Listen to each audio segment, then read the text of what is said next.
Hey guys, how's it going? My name is Brendan and welcome back to the channel. Now the next major cryptocurrency was just announced and this one is going to be absolutely massive because if we look at its competitor, it's up over 550% in the last year, and if we're assuming that it's going to have roughly the same size market cap even though this new coin has more activity and it's a larger project, then this would mean that this airdrop that's coming would be around a minimum of $1,000 per person.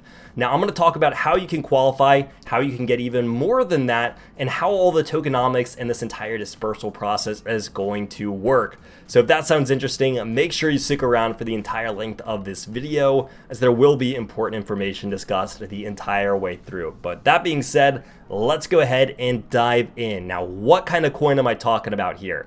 Well, if you remember, we've talked a lot this year about layer 2s and scaling solutions and the massive runs that they have had.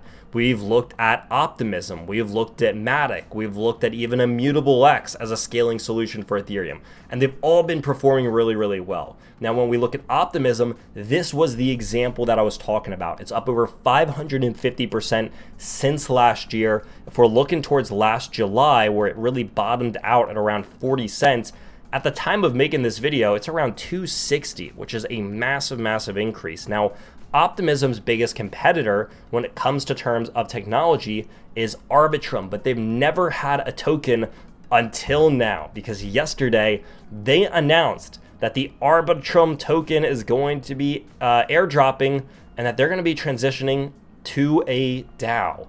Now, how do we capitalize on this opportunity? Because what they are going to do, and I'm just going to kind of find this here, what they are planning to do is have a total circulation or a total supply of 10 billion tokens. And what they're going to do is they're going to be dropping around 11.5% of this to the airdrop, with around 1.1% to the DAOs that operate on the Arbitrum ecosystem. Now, the other 44% of ARB is going to be going towards investors, employees of the off-chain labs. I almost forgot. The Arbitrum community will control around 50% or 56% of these tokens.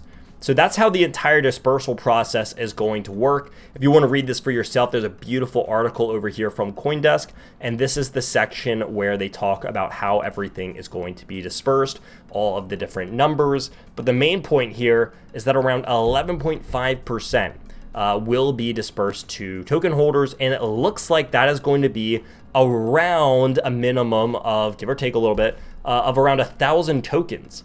And when this opens up, if it's anywhere near the size of Optimism, then this could easily have a token price of maybe around $1 per token. So if this opens up and each token is around $1, which people are expecting, then that would mean that you have an airdrop of 1,000, if not more than that, dollars for free just for using Arbitrum.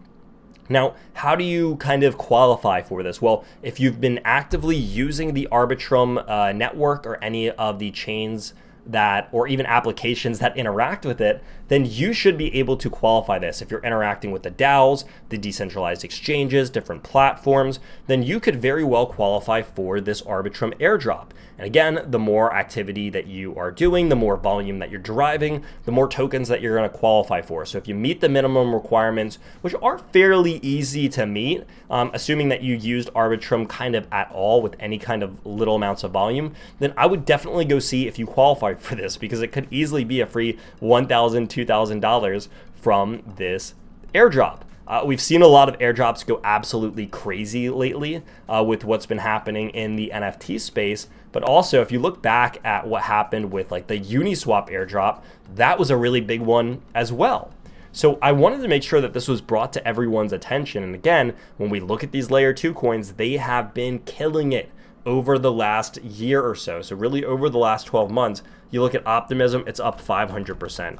We look at something like Matic, and I just can't type right now, but we look at something like Matic is up drastically as well. And if we want to measure this one out, Matic's up over 270% in the last year or so. And you look at IMX, which is more of a scaling solution rather than like a layer 2, I would say. This thing's equally crushing it. So sorry for my cluttered chart, but I mean, Immutable X is up something like 250% as well. So layer 2s are hot right now. So with a very big airdrop coming, I think this is one of the ones that people need to pay attention to, especially because Arbitrum is a big one. It's one of the big layer 2s that never had a token, and people have been waiting for this day, and we're finally going to start getting it. So I want to wrap this video up here by just taking a look at Bitcoin, because obviously we are taking off at the moment. Crypto is ripping.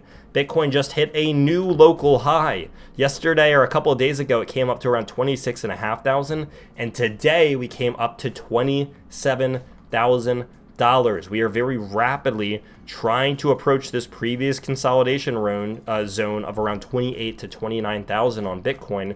And as we do that, that is where our big resistance is going to be. Now, the one thing that I want Bitcoin to do here, I want to see a candle body close over this resistance. We had failed to see this previously back in August. We failed to see this in February. And so far, we have failed to see a candle body closing over this $25,000 resistance area in March as well. So yesterday we saw, or not yesterday, a couple of days ago, we came up here, wicked up here, and went all the way back down. I don't want to see that happen today. I want to see a candle body closing preferably over 26K. And I think that that could be a really good sign for Bitcoin, is that not only is it bouncing off a higher swing low, bouncing off the 200-day moving average, but it's also closing candles over resistance. I think it could be a good argument for the short-term upside of Bitcoin. So the big areas to watch out for, I guess going into this weekend, is closing more candles over 26K and how we are going to react to this 28, 29, $30,000 previous consolidation zone that is going to be a resistance area moving forward. So that is going to round us out for today's market update, everyone. I hope all of you enjoyed. And if you like these market updates and you want to stay up to date with everything that's happening in crypto, whether it's the charts or the news or airdrops like we talked about today, definitely consider hitting that like and subscribe button. We have a lot more content just like this one coming. So make sure you stick around, and it would be great to have all of you. But until next week's video, I will see all of you very, very soon.